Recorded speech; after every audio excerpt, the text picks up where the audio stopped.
जय श्री कृष्णा। राधे राधे भक्तों। माघ मास महात्म्य कथा में आज हम सुनेंगे माघ मास महात्म्य का 22वां अध्याय। तो आइए शुरू करते हैं। बोलिए भगवान विष्णु की जय। भगवान उस ब्राह्मण को तप और भक्ति का वरदान देकर अंतर ध्यान हो गए। तब देवनिधि कहने लगे कि हे महर्षि, जैसे गंगा जी में स्नान करने से मनुष्य पवित्र हो जाता है, वैसे ही भगवान की इस कथा को सुनकर मैं पवित्र हो गया। कृपा करके उस स्तोत्र को कहिए जिससे उस ब्राह्मण ने भगवान को प्रसन्न किया। लोमस जी कहते हैं कि उस स्तोत्र को पहले गरुड़ जी ने पढ़ा, उनसे मैंने सुना। विप्र, यह स्तोत्र आध्यात्म विद्या का सार, पापों का नाश करने वाला है। वासुदेव सर्वव्यापी चक्रधारी सज्जनों के प्रिय जगत के स्वामी श्री कृष्ण को नमस्कार है। जब स्तुति करने वाला जिसकी स्तुति की जाए तथा सभी जगत विष्णुमय है, तो किसकी स्तुति की जाए? जिस भगवान के श्वास वेद है, फिर कौन सी स्तुति उनकी प्रसन्नता के लिए की जा सकती है? जिसको वेद नहीं जान सकते, न वाणी न मन जान सकता है, उसकी स्तुति मैं अज्ञानी क्या कर सकता हूँ? सारा चर अचर संसार जिसकी माया से चक्र की तरह घूम रहा है, इसी से हे प्रभु आप चक्रधारी कहलाते हो। ब्रह्मा विष्णु आप ही हो। सारे संसार को उत्पन्न करने वाले ब्रह्मा को भी आप उत्पन्न करने वाले हो। जब जीव शरीर को धारण करता है, तब उसमें ज्ञान उत्पन्न होता है। तुम सब सुखों के दाता हो, इसमें कोई संदेह नहीं है। आपसे संपूर्ण सुखों को देने वाली बुद्धि उत्पन्न होती है। आप ही 5 कर्मेंद्रिय, 5 महाभूत तथा मन के विविध भाव हो। ब्रह्मा विष्णु रुद्र की कल्पना से आप संसार की कल्पना इसी प्रकार करते हो जैसे पिता पुत्री की। कवियों में जो रूप शोभा देता है, उन निर्गुण विष्णु भगवान को मैं नमस्कार करता हूँ। जिसमें ज्ञान रखने से श्रुतियों में कहे हुए कर्मों को लोग करते हैं, उस परम ब्रह्म को मैं नमस्कार करता हूँ। मैं उस सत्य रूप हरि को, जिसको योगी लोग सब प्राणियों में आत्म रूप में देखते हैं, उपासना करते हैं, जिसको अद्वैत कहते हुए गाते हैं और यज्ञ करते हैं, उस माधव भगवान को मैं नमस्कार करता हूँ। मनुष्य को माया तथा मोह में पैदा हुए विचित्र आभास, अहंकार तथा ममता को जानकर खो देते हैं, उन भगवान को मैं नमस्कार करता हूँ। संसार में मनुष्य के मोह रूपी वायु से सदा भभकने वाली ज्वाला आपके चरण कमल की छाया पहुँचने से नहीं जलती। जिसके स्मरण मात्र से मोह, अज्ञान, रोग, दुख दूर हो जाते हैं, उस अनंत रूप को नमस्कार करता हूँ। जिसमें मिल जाने पर और किसी दूसरे की इच्छा नहीं रहती, जिसको जानकर अद्वैतवादी आत्मा को देखते हैं। यदि विष्णु शब्द का अर्थ और उसके विषय का ज्ञान एक ही होता, तो इस सत्य से हे माधव इस संसार की माया में फंसकर तेरे ही ध्यान में रत रहता।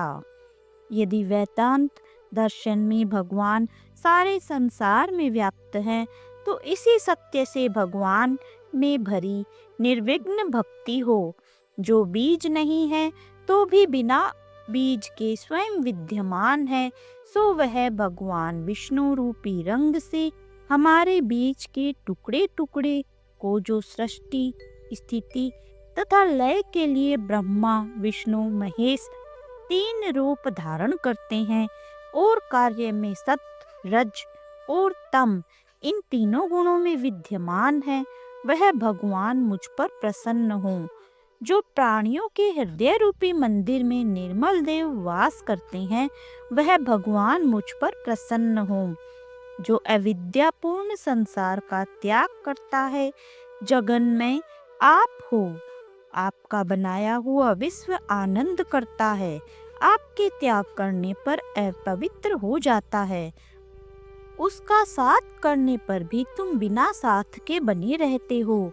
विकार रहित जिनके चारवाक पंचभूत योग से पैदा हुआ चैतन्य मानते हुए उपासना करते हैं।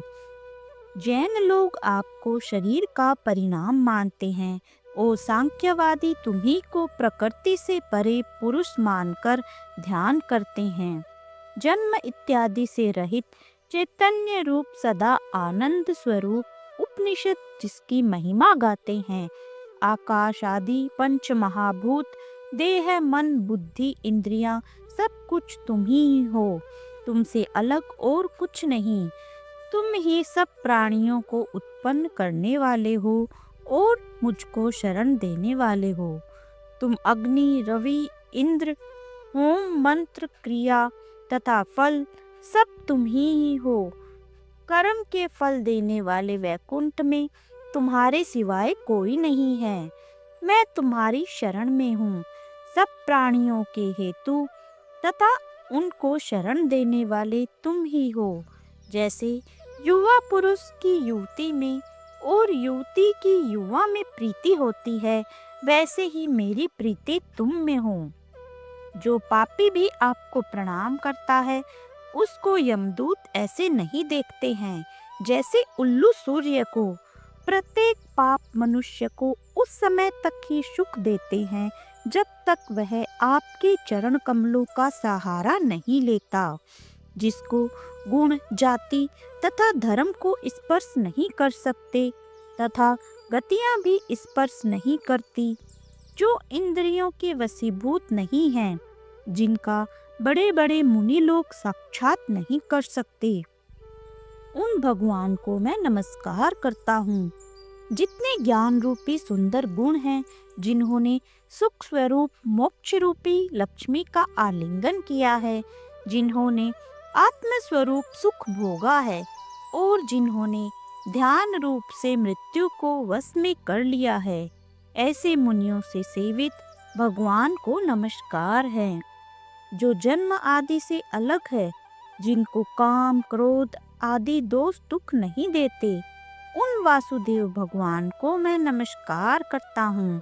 जिनके ज्ञान की गति से अविद्या रूपी मल शुद्ध हो जाता है, जिनके ज्ञान रूपी शस्त्र से संसार रूपी शत्रु नाश हो जाता है, उन दुखों के नाश करने वाले को मैं नमस्कार करता हूँ।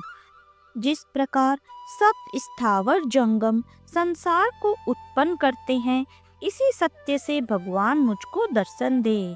इस प्रकार उसकी सच्ची भक्ति देखकर भगवान ने प्रसन्न होकर उस ब्राह्मण को दर्शन दिए और ब्राह्मण की स्तुति से प्रसन्न होकर तथा उसको वरदान देकर भगवान अंतर्ध्यान हो गए और वह ब्राह्मण कृतकृत्य होकर भगवान में लीन हो गया और शिष्यों के साथ स्तोत्र पढ़ता हुआ तपोवन में रहने लगा। जो कोई स्तोत्र को पढ़ता या सुनता है, उसकी बुद्धि पाप में नहीं लगती और न ही बुरा फल देखता है। इसके कीर्तन से मनुष्यों की बुद्धि, मन तथा इंद्रियां स्वस्थ होती है।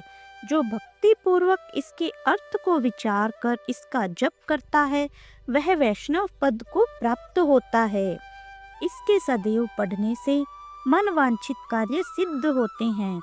मनुष्य सुपुत्र पाता है तथा धन, पराक्रम और चिरायु प्राप्त करता है। इसके पाठ से बुद्धि, धन, यश, कीर्ति, ज्ञान तथा धर्म बढ़ते हैं। दुष्ट ग्रहों की शांति होती है। यह व्याधियों व अनिष्टों को दूर करता है, दुर्गति से तारता है।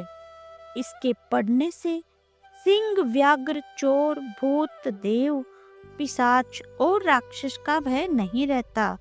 जो भगवान का पूजन करके इस स्तोत्र को पढ़ता है, वह पापों से ऐसे ही अलग रहता है जैसे जल पंख से कमल।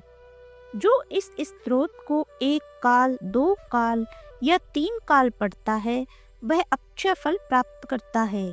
जो मनुष्य प्रातःकाल इस स्तोत्र का पाठ करता है वह इस लोक और परलोक में सुख पाता है।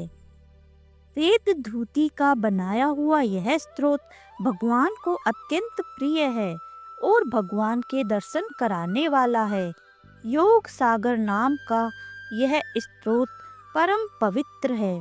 जो कोई भक्ति पूर्वक इसको पढ़ता है वह विष्णु लोक को जाता है।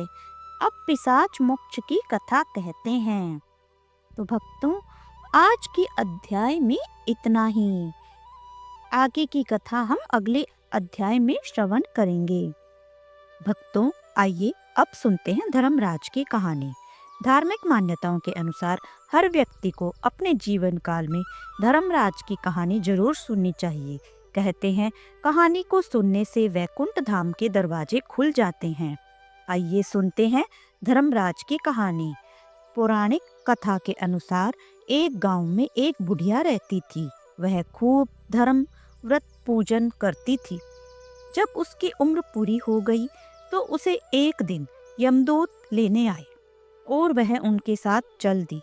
रास्ते में चलते चलते एक गहरी नदी आई तो यमदूत ने उससे पूछा कि माई, तुमने गोदान किया है या नहीं? बुढ़िया ने तुरंत पूरी श्रद्धा से गाय का ध्यान किया तो गाय उसके समक्ष आ गई। फिर बुढ़िया उस गाय की पूंछ पकड़कर नदी आसानी से पार कर गई। कुछ देर बाद उसके रास्ते में काले कुत्ते आ गए। तब यमदूत ने कहा कि माई, क्या तुमने कभी कुत्तों को खाना दिया था या नहीं? बुढ़िया ने फिर कुत्तों को ध्यान किया तो वे रास्ते से चले गए। बुढ़िया फिर से आगे बढ़ने लगी।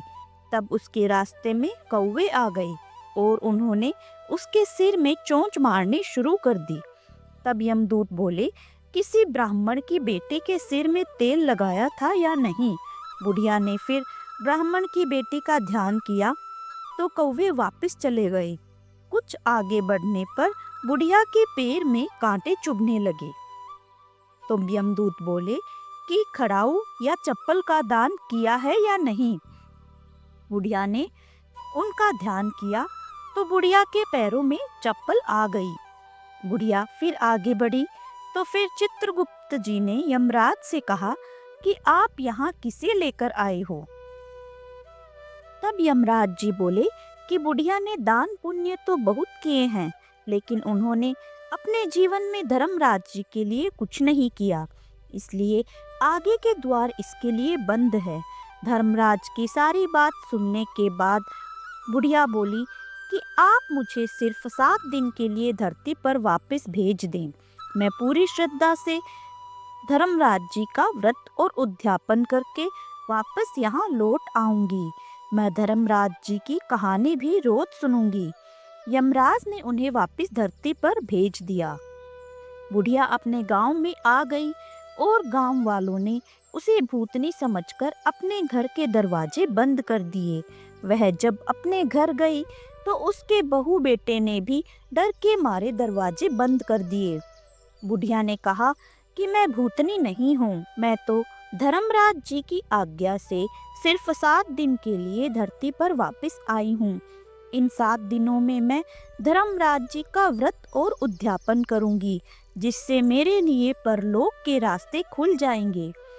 बुढ़िया की बातें सुनकर बहू बेटे उसके लिए पूजा की सामग्री ले आए, लेकिन जब बुढ़िया कहानी कहती है तब वहाँ कोई भी हुंकारा नहीं बरता, जिससे बुढ़िया बाद में अपनी पड़ोसन के पास जाती है और उसे कहानी सुनाती है, तब वह हुंकारा भरती है।